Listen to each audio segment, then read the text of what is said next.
Boa noite, meus amigos. Estamos aqui de volta. Como sempre, começamos esse programa invocando a Santíssima Virgem Maria e o Santo Padre Pio de Pietrelcina, para que roguem a Deus que nenhuma injustiça se cometa nesse programa.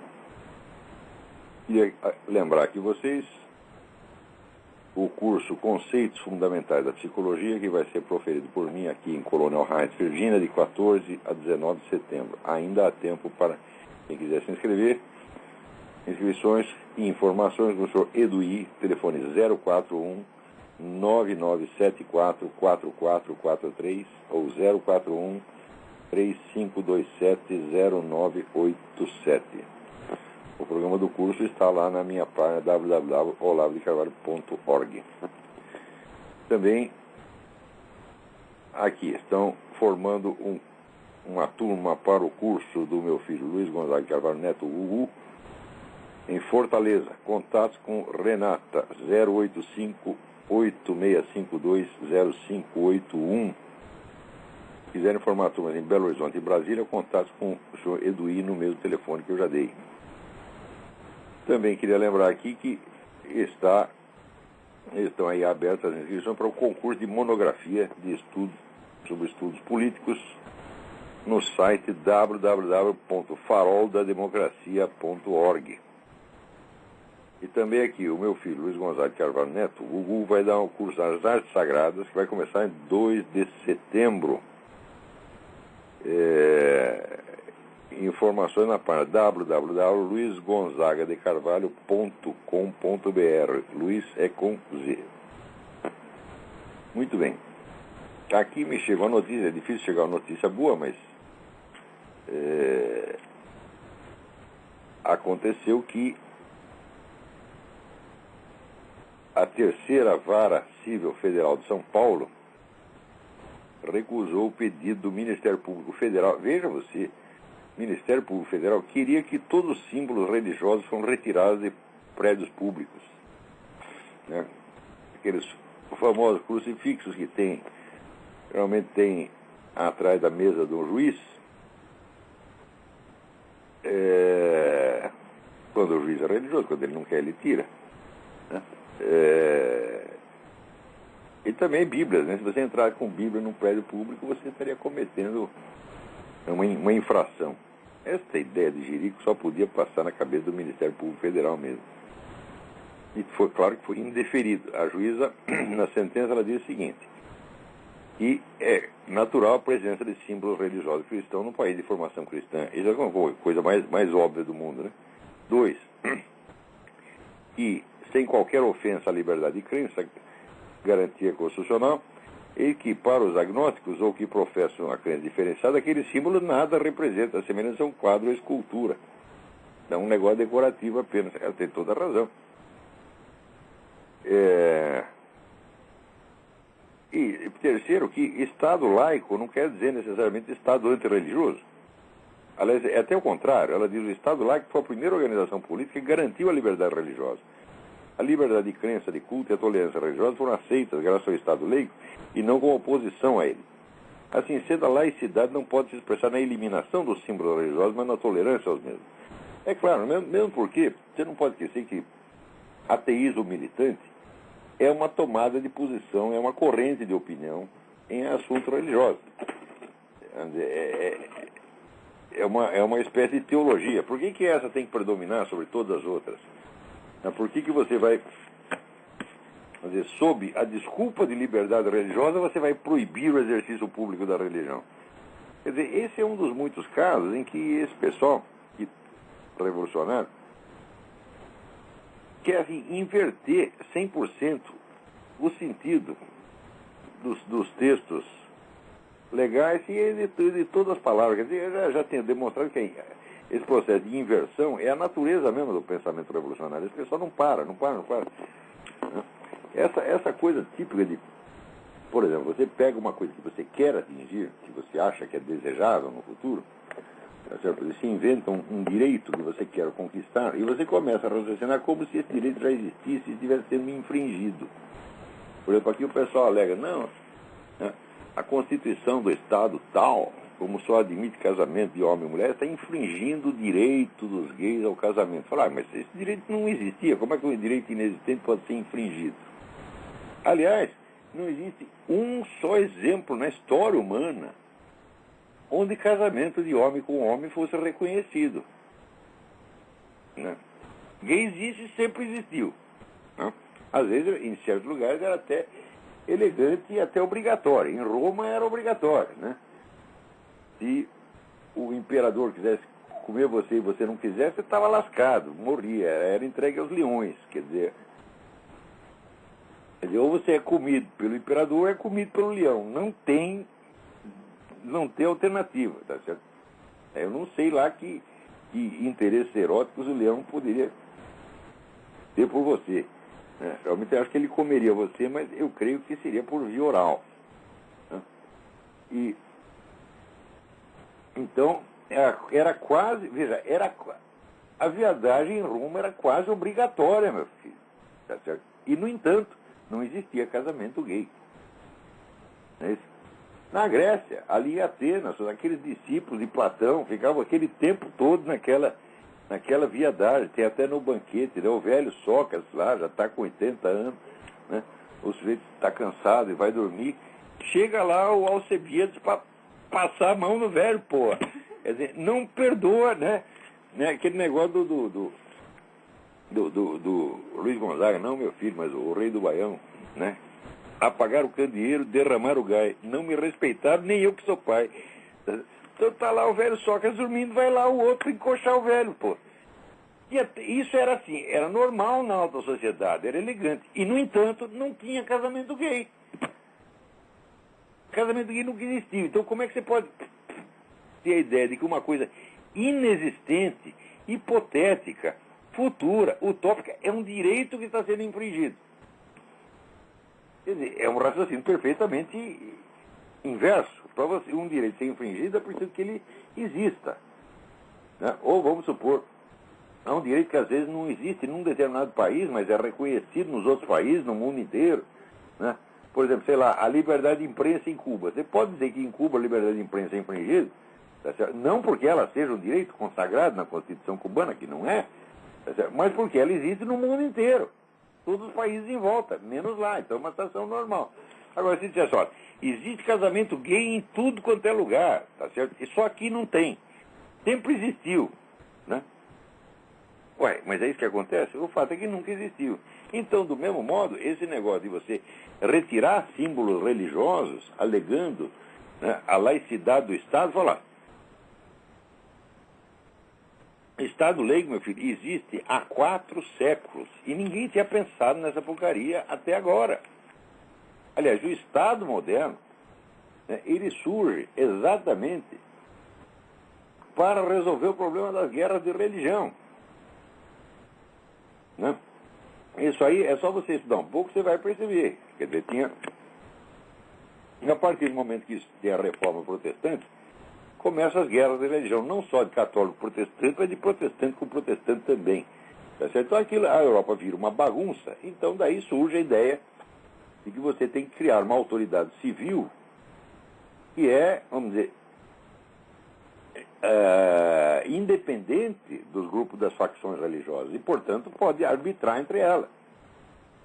Foi essa a ideia. Isso não quer dizer que o rei, que o governante, não tivesse uma religião, não houvesse uma religião majoritária. Não, claro que tinha. Né? Luís XIV era católico, né? Assim como havia governantes protestantes. A ideia do Estado laico era a seguinte, é que o Estado não pode usar da sua força militar, policial, para favorecer um grupo religioso contra outro. É só isso. Peraí, tem alguém na linha, vamos ver quem é. Alô? Alô? Sim. Alô? Sim, quem é? Alô? Quem está falando? Alô? Alô, pode me ouvir, Olavo? Eu estou ouvindo perfeitamente. Alô? Olavo? Sim, eu estou ouvindo, você é que não está. Ele não conseguiu, desliga essa conexão, ele tenta de novo. Então aqui também né, chega a notícia de que o senhor Lula, né, no evento para assinatura de atos de Brasil e Bolívia, com a presença... aquilo lá virou um comício em favor da reeleição do seu Evo Morales. Né? E o Lula vai lá, faz um discurso em apoio ao presidente Cocaleiro e fala usando um colar de folha de coca. Mas que merda é essa? Agora também nós temos o nosso presidente Cocaleiro. Bom, eu sempre disse para vocês que o nosso presidente, diretamente ou através do Foro de São Paulo, tem apoiado, né, tem dado apoio total e irrestrito à maior organização narcotraficante que já existiu na América Latina, que são as Farc. Agora, no Brasil é o seguinte, as pessoas, para elas enxergarem uma coisa que está na frente delas, você descreve para elas uma coisa que está na frente, está dentro do nariz delas, elas dizem que você é paranoico. Paranoia no Brasil é simplesmente você enxergar o que está acontecendo. Então, olha, o Lula apoia as Farc. As pessoas dizem, prove. Daí você pega lá a declaração do Foro de São Paulo dando apoio total, integral e irrestrito às Farc, assinado. Luiz Inácio Lula da Silva, presidente do Foro de São Paulo. Eles pegam o documento e dizem, mas isso não quer dizer nada. Eu digo, mas um documento escrito que está dito, eu estou dando apoio ao seguinte. Não quer dizer que está dando apoio? Não, no Brasil não quer dizer. Alô, quem é? Quem está na linha aí? Oi, Alex, tudo bem? Oi, Alex, tudo bem? Comigo tudo bem, professor. Eu tenho uma pergunta de um amigo meu que ele é advogado. E não sei por que ele disse que sente vergonha de ligar para o senhor. Ele disse que gostaria de conhecer melhor o seu pensamento, mas é uma discussão bem longa dele mas sobre... Não tem vergonha não, eu não estou pelado aqui não. É sobre a Constituição brasileira. Ele diz que, mesmo sendo uma Constituição de esquerda, né, que foi feita só por praticamente partidos de esquerda, ele pergunta qual artigo que ponto que ele acha... desculpa, eu estou lendo a pergunta. Qual artigo ou ponto que o senhor acha que mais atrapalha o Brasil, ou se o senhor acha que a Constituição, no fundo, é boa? Era só essa pergunta, professor. Obrigado pela pergunta. Olha, é o seguinte. A Constituição, ela não é ruim. Ela ela é excessiva, tem detalhes demais. Quer dizer, ela desce a detalhes que seriam, vamos dizer, da legislação civil, criminal, etc., não deveria estar na Constituição. E ela consagra esse negócio da função social da propriedade, que é um mistério. Quando você coloca, num texto constitucional, expressões de sentido elástico, quer dizer que ele quer fazer alguma coisa que ele não pode consagrar em lei, tá certo? Porque todo mundo ia ficar contra, então ele põe um nome genérico de tal modo que mais tarde ele pode fazer aquela coisa e alegar que aquilo está na Constituição. Então a função social da propriedade, por exemplo, consiste em você pegar aqui uma fazenda que está produzindo, está criando riqueza, que está dando emprego, entra lá, queimar tudo e dar tudo aqui para o MST não fazer merda nenhuma com aquilo. É isso? Então, isso aí é função social da propriedade. Agora, por exemplo, tem uns camaradas querendo fazer um negócio que é o seguinte, você tem que atender a níveis de produtividade. Né? Se a sua fazenda não alcançou nível de produtividade 100, que eles querem, se está ali nos 80, eles tomam a sua fazenda e dão para o MST que vai reduzir a produtividade a 0. Ou seja, a exigência de nível de produtividade é só para os outros, para o MST não. O MST, que é o maior latifundiário da história brasileira, ele está fora e acima da lei. Mesmo porque ele é uma entidade que não tem existência legal. Se você quiser processar o MST, você não pode. Então o MST está acima das leis, acima da lógica, acima dos 10 mandamentos, acima da aritmética elementar. Entendeu? Ele não tem satisfação a prestar a ninguém. Ninguém. Então, Isso aí tudo isso está dentro deste artigo que diz a função social da propriedade. Então, as coisas que tem de errado na Constituição são 2 ou 3 frasezinhas colocadas ali no meio para sacanear. Entendeu? Aliás, todo mundo sabe que tem artigo da Constituição que não foi sequer votado. O seu Nelson Jobim botou lá depois de votado o negócio.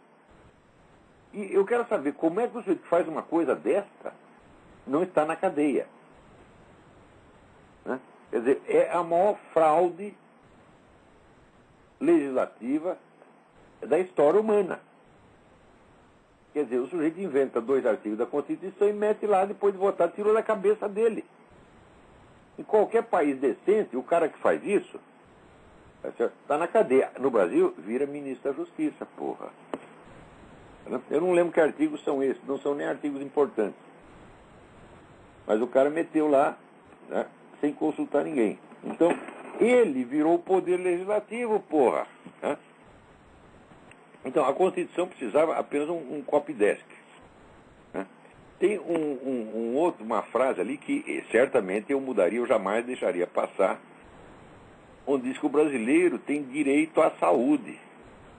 Você já viu uma coisa dessa? O sujeito pode ter direito à assistência médica. A saúde não é um direito, meu filho. A saúde é um estado de fato. Ou você tem, ou você não tem. Então, quer dizer que se tem um sujeito que tem uma doença crônica e ninguém consegue curá-lo, tá certo? O país inteiro está na ilegalidade porque aquele desgraçado não obteve a saúde a que ele tem direito. Você está entendendo? É incrível. O sujeito está lá com uma hemorroida, faz 32 anos, tá entendendo? E ninguém consegue curá-lo porque é um negócio misterioso ou a ignorância médica não permite, tá certo? Então o que ele faz? Ele processa a justiça, o poder legislativo, a administração pública, todo mundo por causa da hemorroida dele. Ele diz, eu tenho direito à saúde e vocês não me dão. Você tá entendendo? Você pode ter direito à assistência médica. Assistência médica não significa dar saúde, significa fazer alguma coisa em benefício da sua saúde, o máximo que se puder. Mas não pode.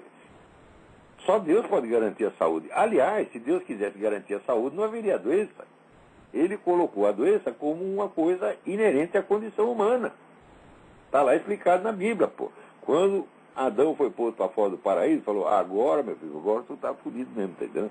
Então vai ter doença, vai ter que trabalhar duro, vai ficar sem dinheiro, vai ter dívida, tá entendendo? O seu cheque vai voltar. Tem tudo isso. É toda essa incomodidade. Chega na hora, você vai transar, você vai broxar, você vai passar vergonha. Tudo isso é da condição humana, meu Deus do céu. E ficar doente também. Né? Eu, por exemplo, eu nasci doente, eu não sei o que eu tinha, ninguém sabia. Fiquei 7 anos, morre ou não morre, tá entendendo? Cada respirada que eu ia dar era um trabalho medonho, eu tinha que me concentrar. Peraí, respirar, consegui. Né? Então, eu podia ter processado todo mundo, porque eu não tinha saúde. Então, tem artigos como esse, onde são falhas de redação, na verdade, né? Quer dizer, isso aí o ignorante tende sempre a escrever, a abusar da metonímia. Ele acredita que a metonímia é você, né, designar a causa pelo efeito, o efeito pela causa, né? Ou a parte pelo todo, né? Ou a ação pelo instrumento, né? Então, a pessoa confunde, ela se de uma maneira elíptica, pula, né? Então, em vez de dizer tem direito à assistência médica, ele designa essa ação, assistência médica, pelo efeito que ele imagina que ele deve ter, que é a saúde. Então, ele está designando a causa pelo efeito, é o metonímio. Ignorante escreve sempre metonimicamente. Né? Peraí, tem mais alguém na linha aí. Alô? Não conseguiu a ligação, tá? Esse telefone tá ruim hoje. Então aqui tinha o Lula, né? Telefonou para o Obama. Disse, não, aqui, senhor Obama, o senhor tem que garantir que essa ajuda que os Estados Unidos dão à Colômbia, né, não vai implicar instalação de bases americanas em território colombiano. Oh, meu Deus do céu! O presidente Álvaro Uribe já falou, não, tem base, vai ter base americana, e aliás não vai ter só, eu não lembro quantos eles diziam, acho que eram 6, ele falou, não, nem 6, são 8, tá certo? Um país, todo país tem total autoridade para ceder a um governo estrangeiro quantas bases ele quiser. Os Estados Unidos têm base americana no mundo inteiro. Agora, por que não pode ter ali? Não pode porque vai atrapalhar as Farc. Então está lá o empregadinho das Farc, seu Luiz Inácio Lula da Silva, tá certo? Que ele só deixou a presidência do Foro de São Paulo simbolicamente, mas continua presidindo através daquele traste que é o Marco Aurélio Garcia, tá certo? Então está lá, ele tem compromisso, ele assinou, pouco antes dele ser eleito presidente em 2002, ele foi lá, assinou o compromisso de solidariedade integral às Farc, que ele está cumprindo. Tanto que qualquer vagabundo das Farc que é pego no Brasil, logo, o PT inteiro se mobiliza para tirar o desgraçado da cadeia e para dar emprego público para ele. Né? E ao mesmo tempo está aqui, ameaça botar a base americana assim. Olha, a Farc na Colômbia já está ferrada, está encostada lá num canto. O apoio que as Farc têm na Colômbia é ser 3% do país apoia as Farc, quer dizer, são os membros das Farc que apoiam as Farc, talvez até as mães deles. Se somar eles e mais as mães, vai dar 3%. Então, esses que apoiam as Farc. O resto quer que as Farc morra, tá entendendo? E todo mundo está achando bom, todo mundo está gostando da administração Uribe, é o presidente mais popular da América Latina. Então, por isso mesmo o seu Lula não quer base americana lá, porque vai atrapalhar os negócios dos amigos dele, porra.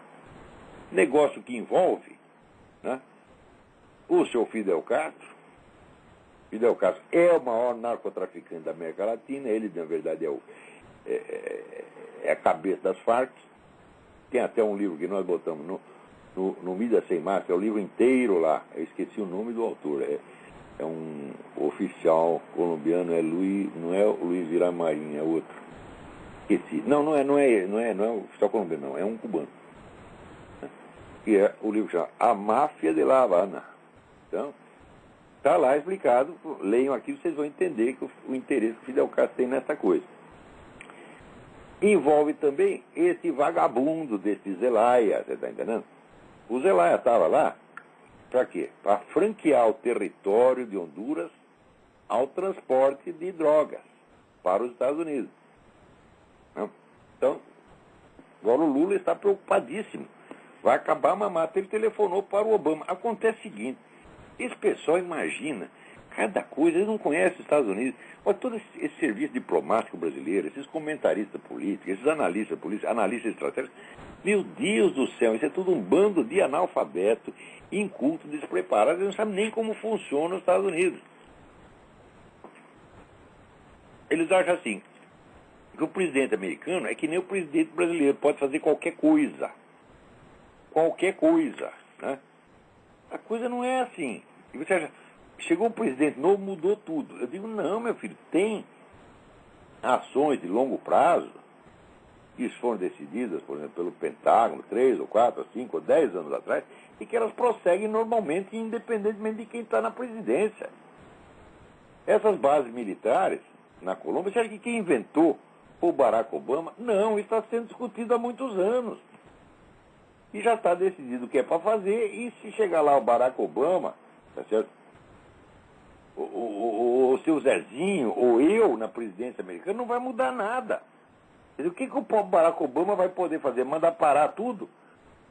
Né? Dá uma crise, não é possível. Né? Agora,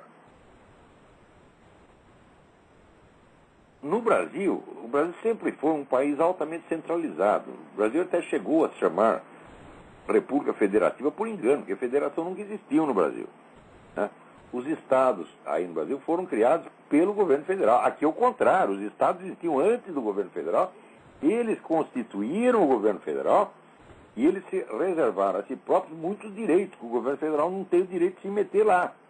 Tá certo? Então, isso é federação.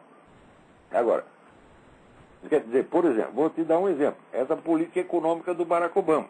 Já tem vários estados que disseram, não, nós não queremos, nós não vamos seguir isso aí.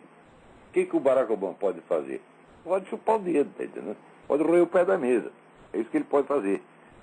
Aqui ainda tem democracia, gente. Vocês não sabem como é que é isso? Eu acho que chega lá o presidente, todo mundo tem que dizer sim, senhor, sim, senhor, sim, senhor. Ó, que é isso, pô? Isso é só no Brasil. Né? Agora, o Brasil é um sistema imperial, quer dizer, o presidente é o verdadeiro imperador. Né? Ele manda, faz e acontece.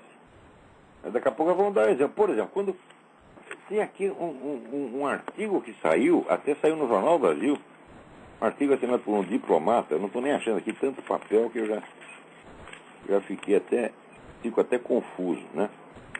Mas tem um diplomata brasileiro que escreveu um artigo no Jornal do Brasil, dizendo, eu vou ver se acho o nome do cidadão aqui, dizendo o seguinte, por exemplo, quando o Lula, né, perdoa dívidas da Colômbia, né, ele faz isso com que direito? Tá certo? Quer dizer, ele está usando aqui, Márcio de Oliveira Dias. Veja aqui.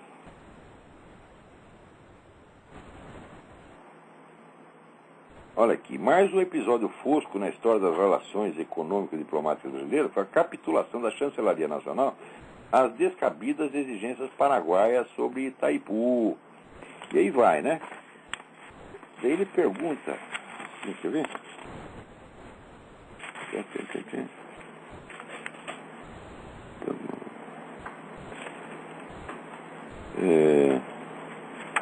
Olha aqui, é nesse ponto que faço uma pergunta que já fiz sem obter resposta convincente a políticos e juristas. Com que base legal o presidente, diretamente ou através de um ou de ambos seus ministros das Relações Exteriores, perdoa dívidas de países para com o Brasil, aumenta o valor de pagamentos brasileiros estipulados em tratados? Em suma, haja seu bel prazer, como se os recursos e o tesouro da nação fossem de sua propriedade pessoal. Pois ele não pode fazer isso. Quer dizer, essas coisas que ele tem... Ele foi eleito lá para, né, ajudar a Bolívia, o Paraguai, e ele diz claramente, o Brasil tem uma dívida com esse país. Todo dia falou, nós temos que ajudar o Paraguai porque teve a guerra do Paraguai. Ô porra, quem começou a guerra foi o Paraguai. Então o sujeito invade o seu país e depois ele perde a guerra e você é obrigado a ajudá-lo. Ora, porra. O Paraguai que teria que ajudar nós. Você agrediu, você tem... Ora, assim foi na Primeira Guerra. A Alemanha começou a guerra. Não é isso? Daí quando a Alemanha perdeu, quem é que tem que pagar a indenização? Nós temos que pagar a indenização à Alemanha porque nós ganhamos a guerra? O que é isso? Quer dizer, é o vencedor, né? A parte agredida e vencedora é que tem que pagar a indenização para outra. Por contrário, a Alemanha que tem que pagar a indenização, porra. Claro que os caras exageraram, é verdade que exageraram. Né? Tomaram tanto dinheiro da Alemanha, que no fim os alemães se revoltaram e botaram lá o Hitler, né, para virar tudo de cabeça para baixo. Eles exageraram, mas que era direito deles, a indenização é claro que era, porra. Vocês começaram a guerra e se ferraram, problema seu, quem vai ter dó de você? Né? Depois existe esse negócio entre estados, agora, né, os estados agora viram almas humanas, né, que tem que praticar a caridade para com outros estados. Espera aí, tem alguém na linha. Alô, quem é? Alô, Olavo? Sim. Olavo, tudo bom? Tudo bem? Aqui é o Luiz Guilherme, de Campinas. Tudo bem, Luiz Guilherme? Seguinte, Olavo, há 4 anos, o senhor escreveu um artigo chamado Da Ignorância à Maldade. O senhor falava do plano A, que era dominar a sociedade, o plano B, que era entregar alguns bodes expiatórios, né, para salvar a aura do Lula, e o plano C, até vou ler aqui, salvar ao menos a reputação do esquerdismo como tal, apresentando a corrupção petista não como uma implementação lógica de uma estratégia de conjunto, e sim como uma traição aos belos ideais da esquerda, e transferindo para algum outro partido secundário o encargo de posar como nova encarnação moral e dos bons sentimentos. E o senhor cita logo abaixo... Então é isso que eu ia perguntar. A Marina Silva é exatamente o plano C, não é? Exatamente. Quer dizer, você põe um partido no poder. Agora, o que importa não é partido, não é denominação, gente. A esquerda, não só no Brasil, como na América Latina inteira, como ela é no mundo inteiro, ela é uma organização unitária. É claro que ela tem suas facções, tem suas divisões internas, etc. Mas na hora que a coisa aperta, eles sabem criar uma estratégia unificada e agir. E essa estratégia unificada implica a diversificação das aparências. Quer dizer, você ter vários instrumentos de ação, os quais podem parecer contraditórios entre si. Então é o seguinte, a esquerda no Brasil é essencialmente o velho Partido Comunista Brasileiro, né? Então, eles não, no tempo do regime militar, inventaram o PT, tá certo? Que era para parecer uma oposição dentro da legalidade. O PT não jogava bomba em ninguém, tá certo? Não fazia terrorismo, tá certo? Então, naquela hora, o governo militar achou, que alívio, que bom, né? Nós vamos, não queremos gente como esses malvados terroristas, nós queremos gente como Lula, tá certo? Que só faz greve, só quer aumentar salário e tal. Então, mal sabia da articulação do Lula, do PT com toda essa gente. Quer dizer, você acha que a esquerda é boba de apostar, como diz, botar todos os ovos numa cesta só? No momento em que eles estavam começando a guerrilha, naquele mesmo momento já estavam começando a aplicação da estratégia gramsciana, que é a penetração lenta e pacífica, né, em todos os órgãos da cultura, da administração pública, da mídia, etc., etc., e ao mesmo tempo criaram uma organização de massas para fins publicitários, que foi o PT. Agora, depois que você põe o PT no poder, fala, o PT se queimou, o que a gente faz? A gente joga fora o PT, a gente continua no poder do mesmo jeito, porra. É a mesmíssima coisa. Você quer apostar? Se a dona Marina foi eleita presidente, vai estar cheio de petista no ministério dela. E vai ter verba para petista, e verba para o MST. Pô, quem é que não sabe? Essa gente é tudo parente, porra. Então esse aí que é o plano C. Ele queimou, queimou a reputação do PT. Não tem importância, nós trocamos de nome, porra. Diga. Olá, então, eu só queria, vou desligar aqui, mas primeiro eu gostaria de agradecer pelo seminário de filosofia, eu sou aluno e o curso está muito bom, a aula de sábado foi magnífica. Obrigado. E eu gostaria que o senhor comentasse um pouco mais dessa questão da Marina Silva sobre ela e sobre as chances dela ser eleita. Obrigado, Olavo, tenha uma boa noite aí e até a próxima. Obrigado. Olha, eu sinceramente eu não sei como avaliar, né, as chances dela. Pode ser que a esquerda inteira, se vê que não dá para eleger a tal da Dilma, né, apostar na Marina. Eles têm que botar alguém lá, tem que ser alguém, está entendendo? Atualmente no Brasil só tem um movimento político que é a esquerda. Então, virou aquele negócio, aquele antigo ditado, né, as moscas mudam, mas a merda é a mesma. É assim vai ficar. E se eleger o seu Zé Serra, vai ser exatamente a mesma coisa. Olha, vou dar um exemplo aqui. Seu Zé Serra, né? Então, o partido dele, o PSDB, está oferecido à população como alternativa de direita. Quer dizer, é a direita da esquerda, evidentemente. É um partido social-democrata, etc, etc. Então, chega lá o seu Zé Serra e proíbe o fumo. Não pode fumar mais de parte alguma. Ao mesmo tempo está o outro homem do PSDB, o seu Fernando Henrique, dizendo que tem que liberar a droga. Eu digo há anos, esse movimento anti-tabagista é promovido sempre pelas mesmas pessoas e grupos que apoiam a liberação de droga. Então, isso aí é uma operação, vamos dizer, de mutação do vício. Você está entendendo? Então, o cigarro não estupidifica ninguém. Aliás, o cigarro ajuda a pensar. O cigarro faz bem para o cérebro, tá certo? Eu sugiro que vocês leiam o livro do Dr. William Campbell Douglas, né, Os Benefícios do Tabaco para a Saúde, inclusive para o coração. E estou eu aqui com 62 anos, impávido, colosso, todo mundo da minha geração já teve infarto, ponto safena, operação de hemorroida, problema na próstata, pressão alta, todo mundo morrendo. Olha a cara do doutor Drauzio Varela, parece um cadáver, né? E estou eu aqui impávido, colosso. Já viu aqui a minha carinha sem ruga aos 62 anos? Porra.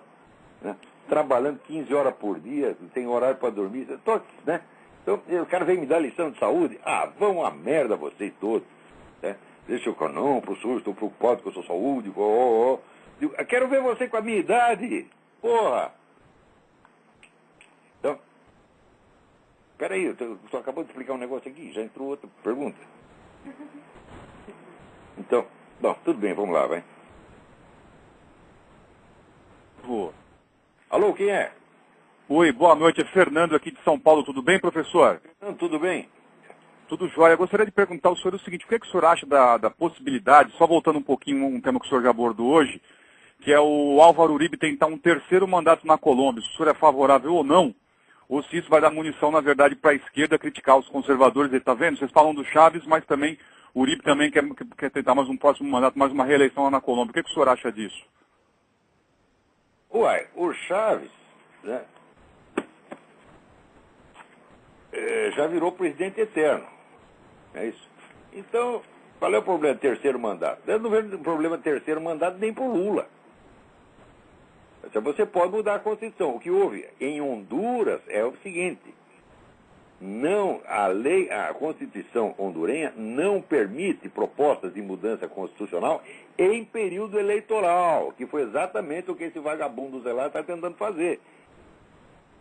Agora, se o cara, Entendi. 3, 4 anos antes da eleição, quer fazer um plebiscito, qual é o problema?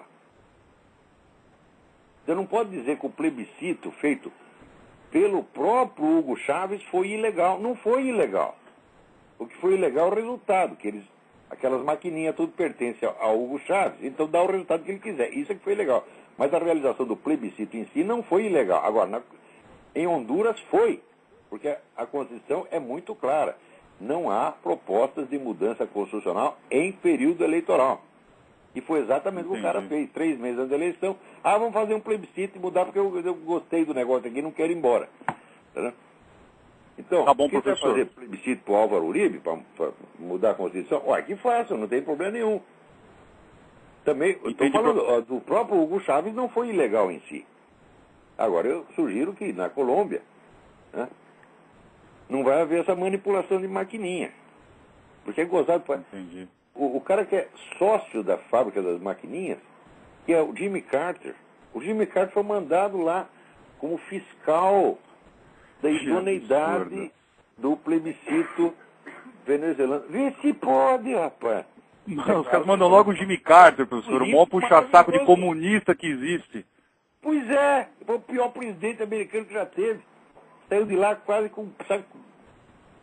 cuspido. O professor Olavo, o senhor tem algum palpite por que o liberal americano gosta tanto de bandido latino-americano? O senhor tem algum palpite por que essa paixão mórbida que eles têm por bandido latino-americano? Será por revolucionários como Che Guevara, como o próprio Chaves? É um negócio assim que eu não consigo entender isso, professor. Sei o país deles.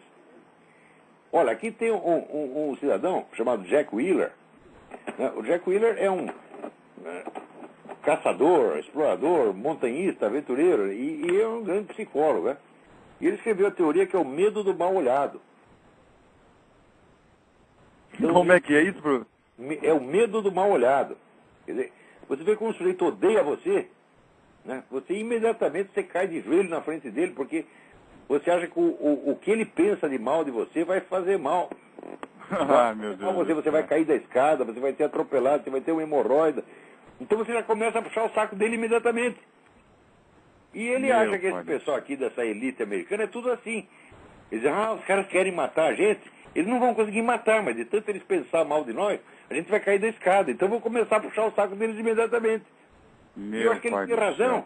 Porque tem muito cara aqui que não tem nada de comunista, é totalmente contra o comunismo. E, no entanto, puxa o saco desses caras, que é uma coisa de louco. O próprio Jimmy Carter. Né? E o próprio Barack Obama é uma continuação do governo Carter, de certa forma, né, professor? O Barack Ele Obama é um Jimmy Carter piorado. Mas muito, muito piorado. Por quê? Você não pode dizer que o Jimmy Carter é comunista, mas você pode dizer que o Barack Obama é comunista sim. O Barack Obama foi militante do Partido Socialista. Ele negou. Ele na campanha falou, jamais pertencia ao Partido Socialista. No dia seguinte apareceu aqui sua carteirinha, desgraçado. Segundo, o Barack Obama, toda a carreira dele foi financiada por dinheiro árabe. E por que você acha que eles vão dar tanto dinheiro? É possível, um príncipe saudita descobre lá no Havaí um sujeito desconhecido chamado Barack Obama e dá dinheiro para ele. Nossa, que terrível. Não é possível uma coisa dessa. Então alguma ligação tem. Isso tem que ser investigado. Terceiro, o Jimmy Carter, por pior que ele seja, o Jimmy Carter é um lixo. Você sabe quem é o Jimmy Carter. Ele é filho do seu fulano, dona fulano, nasceu no dia tal, número. na rua tal, número tal, está aqui os documentos dele. Você sabe tudo da vida do Jimmy Carter. Da vida do Barack Obama não se sabe nada. Nada. O que ele conta na biografia dele, na autobiografia dele, Dreams of My Father, é tudo mentira.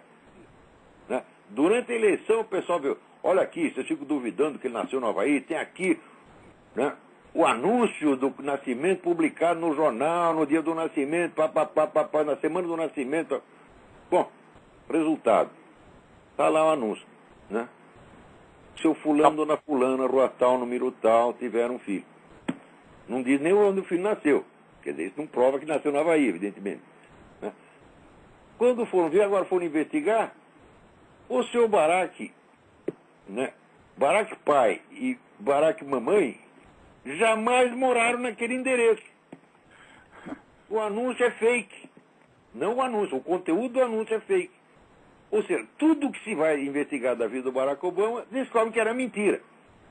Agora, se você duvida do cara, isso é um pecado, isso é racismo, isso é preconceito. Ele quer dizer, se você desconfia do cara só porque ele mente, né, habitualmente, ele tem o hábito de mentir, então você é mau, você é racista. Quer dizer, até parece o seguinte, que a gente duvida do Barack Obama porque é preto. Não, meu filho, a gente duvida do cara porque ele é mentiroso. Você está entendendo?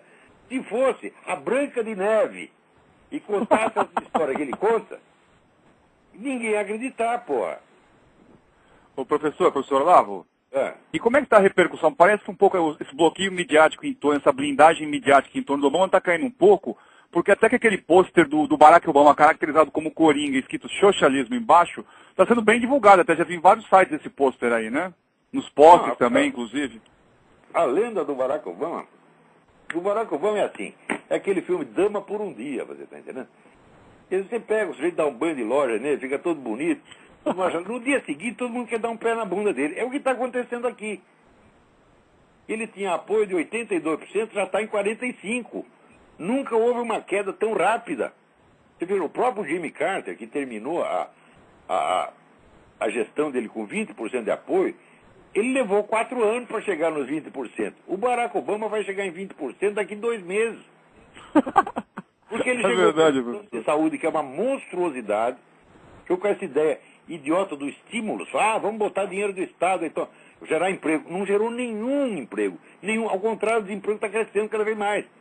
Quer dizer, o sujeito leu John Maynard Keynes. Todo mundo sabe, John Maynard Keynes é fake. Aqui não funciona, tá entendendo? Não funciona. Não tem nenhum país em que você tenha aplicado a economia keynesiana e tenha dado certo. E ele vem de novo com essa mesma história. A economia keynesiana é desculpa para fazer do Estado um cabide de emprego, para dar emprego para todo mundo, para dar dinheiro para os cupins. Como, por exemplo, a ONG Acorn, né, que distribuiu o título de eleitor falso durante a campanha. O Barack Obama, no segundo dia de mandato, assinou lá um negócio dos 5 bilhões para a Acorn. Nossa. Só isso já seria motivo de impeachment.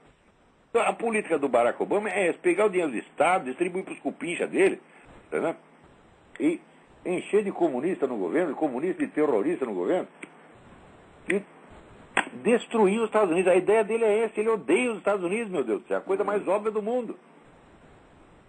Aqui, né, várias empresas fizeram a campanha, retiraram o patrocínio do Glenn Beck porque ele disse que o Barack Obama é um racista que é contra a cultura branca. Digo, mas o Barack Obama diz isso no livro dele, porra. Ele chega na Europa, ele fica horrorizado de que lá é cultura branca. Eu falo, ai meu Deus do céu, durante 2000 anos não tinha nenhum preto lá. Como é que você queria? Chegar lá, tem arte africana no Museu do Louvre. Né? Você chega lá na Catedral de Chartres, né? É puro estilo africano. É isso que você queria? Não, mas ele fica indignado que no lugar de população branca tem cultura branca. Raios! Eu chego no Japão e fico indignado. Porra, aqui só tem negócio japonês? Que discriminação, coisa horrorosa. Né? Ele tem raiva disso, então ele é mesmo um racista que tem ódio da cultura branca. Daí várias empresas, inclusive a fábrica de queijos Sargento, eu adorava os queijos Sargento, retirou o patrocínio do Glenn Beck. Não como mais queijo Sargento, pode enfiar o queijo daquele lugar. Que absurdo. Peraí, tá bom, professor. Muito obrigado, boa noite, professor. Obrigado eu. Obrigado, tchau, tchau. Então eu estou falando aqui, você tira o PT e põe lá o PSDB, né? Daí você, nós nos livramos do PT. E chega lá o PSDB vai fazer a mesmíssima coisa que o PT estava fazendo.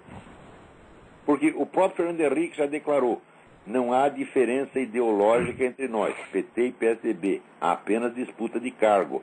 Disputa de cargo, meu filho, existe até dentro do Partido Comunista. Você pega lá o Partido Comunista da União Soviética, está cheio de disputa de cargo o tempo todo, um puxando o tapete do outro.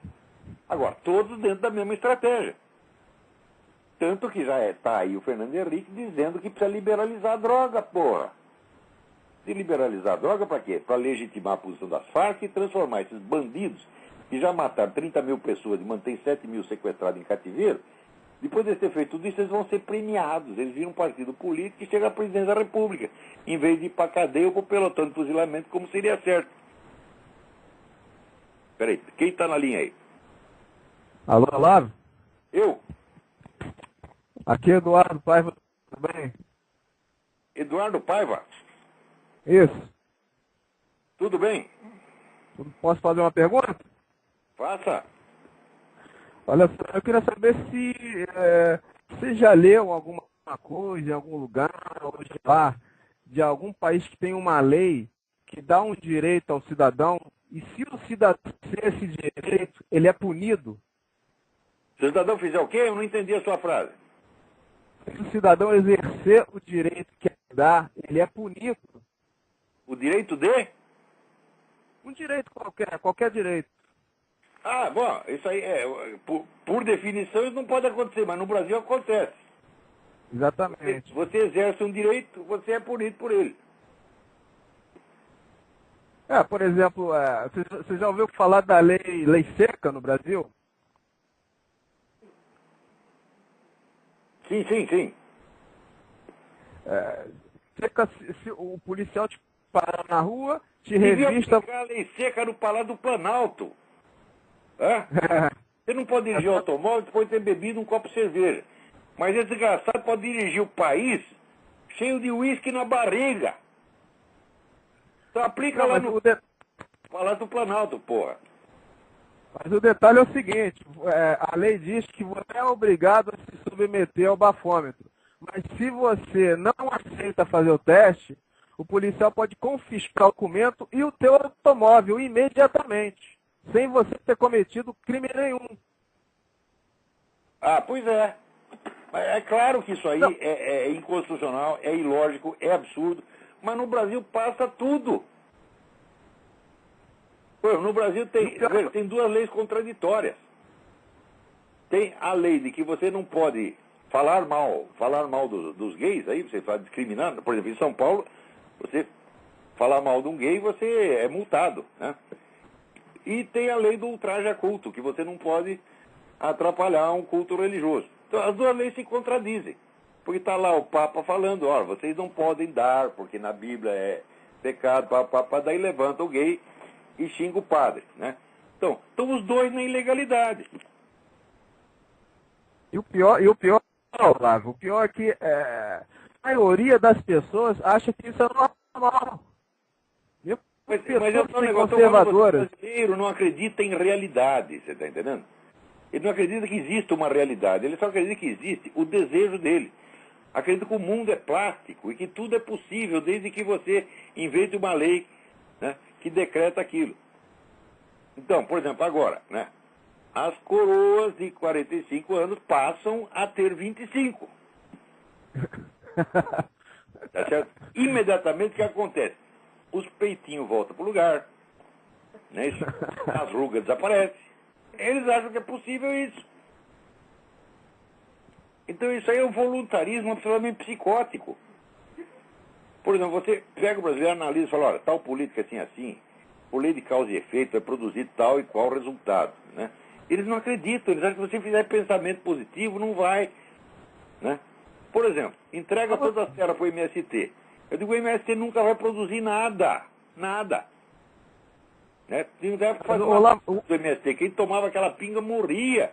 Tem um sujeito meu que ele tinha comprado uma pinga, né, de altíssima qualidade, né, e guardou lá. Daí foi o irmão dele, sacanamente, tomou toda a pinga dele e trocou por pinga do MST.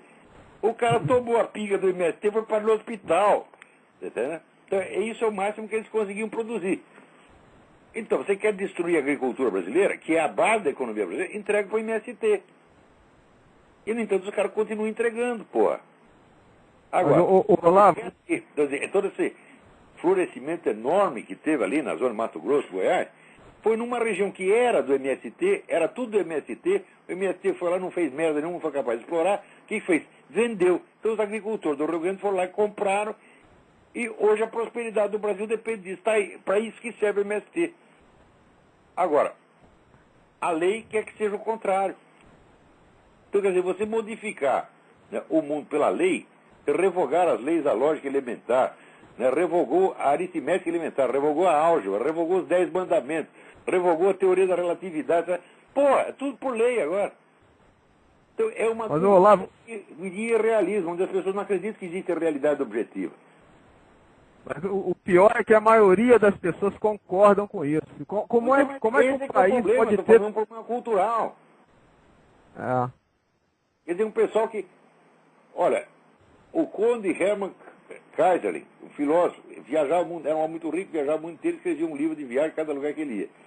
Eu entrei no Brasil, ele falou o seguinte, olha, todo lugar que eu vi, quando as pessoas imitavam alguém, é porque elas queriam se tornar iguais a essa pessoa. Mas no Brasil, não, as pessoas se contentam com a imitação.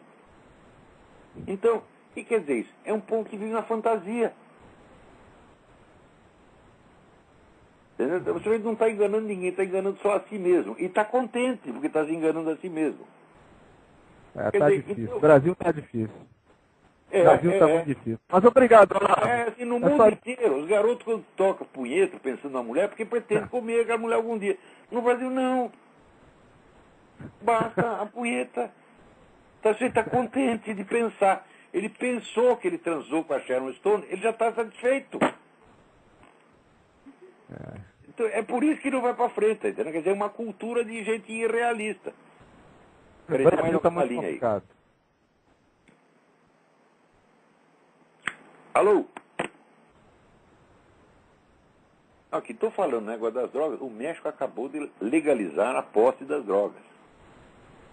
Ora, se você legaliza a posse, né, como é que você vai criminalizar o tráfico?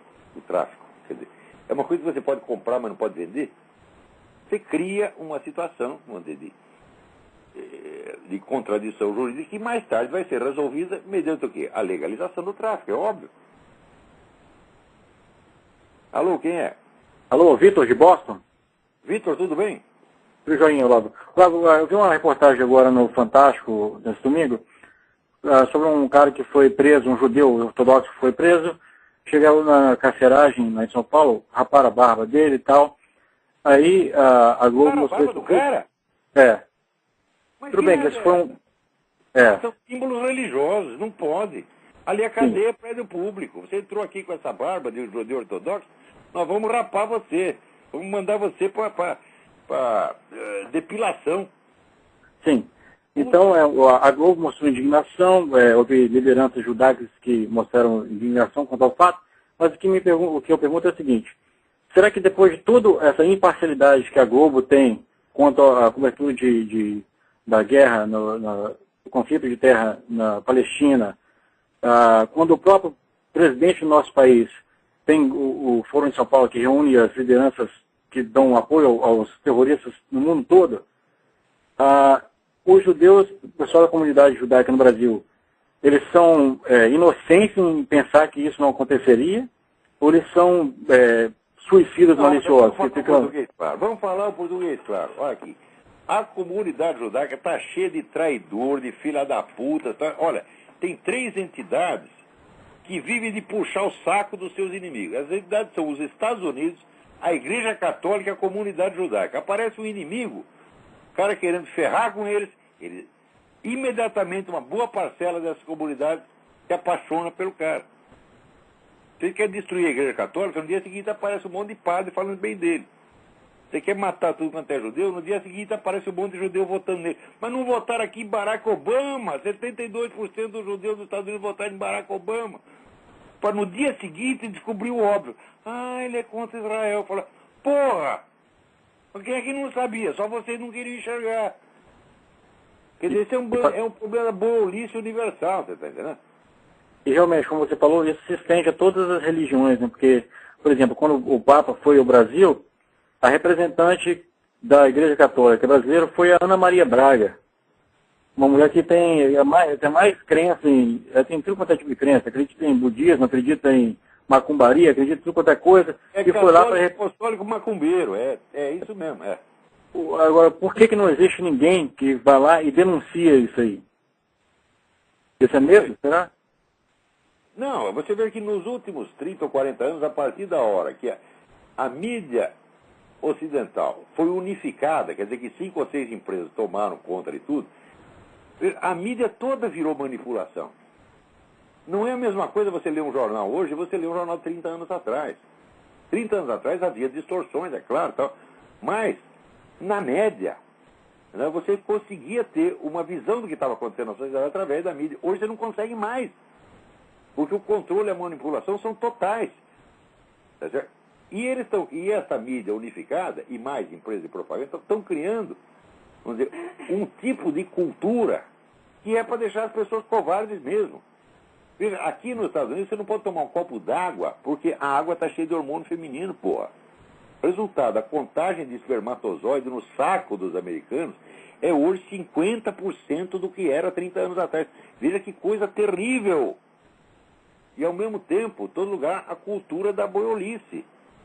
Né? Por exemplo, essa coisa da saúde. O sujeito com mania de saúde, ele se torna imediatamente um covarde. O sujeito toda hora tem que estar, você tem que cuidar do corpo, você tem que cuidar da sua saúde. Isso aí destrói as pessoas, meu Deus do céu. Um homem saudável jamais pensa nisso, tá entendendo? Às vezes tem até um ditado francês que a saúde é o silêncio dos órgãos. Quer dizer, eles não falam, eles não dão palpite. Você vai fazendo as coisas que você quer, você não pergunta o que seu fígado, o que seu coração, o que seu pulmão acha. Se eles começam a dar muito palpite é porque você já está doente. E se você começa a pensar muito em saúde, você já está doente. Então, quer dizer, é a propaganda universal da boiolice. Isso acaba pegando. Então, o boiola, ele é um sujeito que ele tem uma atração mortal pelo inimigo. Porque ele fica com aquela atitude feminina. Bateu em mim é porque ele deve gostar de mim. Você está entendendo? A vida é assim, pô. Tem essas mulheres que estão na rua apanhando o marido, né? Está dando um cacete. Daí você entra lá, vai interferir, vai ajudar ela fica indignada com você. Diz, o marido é meu, ele tem o direito de me bater. Pô, as pessoas estão tudo ficando assim. Os judeus também. Né? Os árabes são meus, eles têm o direito de me bater. Você é tudo louco, porra. E a gente tem que fazer uma campanha, mas pela restauração da testosterona. Tem uma crise universal de testosterona. Não é figura de linguagem, gente. Não é figura de linguagem. A testosterona está acabando. Tá certo? Então, evidentemente, a coragem, por exemplo, no Brasil, a coragem é considerada uma coisa indecente. Se você é um cara corajoso, você é um escândalo. Porque nós tudo aqui somos boiolas. Se você não é, né? Então você está destoando, você está estragando nosso brinquedo aqui. E olha aqui, nos Estados Unidos, os judeus têm uma posição muito boa. Eles estão bem na sociedade, eles ganham dinheiro, daí começa a virar socialite, etc, etc. Já estraga a cabeça do cara, você está entendendo? Agora, uma coisa é você ser judeu em Nova York, está cheio de dinheiro. Outra coisa é você estar lá em Israel levando bomba, que os caras jogam bomba o dia inteiro. Então você pensa, aqui tá legal, tá, no meio desse esquerdista chique, é tão gostoso, tão bonito isso aqui. Israel que se foda. É assim que eles pensam, porra. Então, olha, você vê o tamanho de Israel e você vê o tamanho dos países árabes em torno. Eu lembro sempre aquele negócio do Ortega y Gasset, quando pediram para ele dar um conselho aos jovens espanhóis. E ele disse, prestad noblemente vuestro auxílio a los que son los menos contra los que son los más. Então, é só você ver o tamanho de Israel, ver o tamanho dos outros, tem que defender Israel de qualquer jeito. Mas de qualquer jeito. E se o judeu não defende, a gente defende, porra. Peraí, tem mais alguém na linha.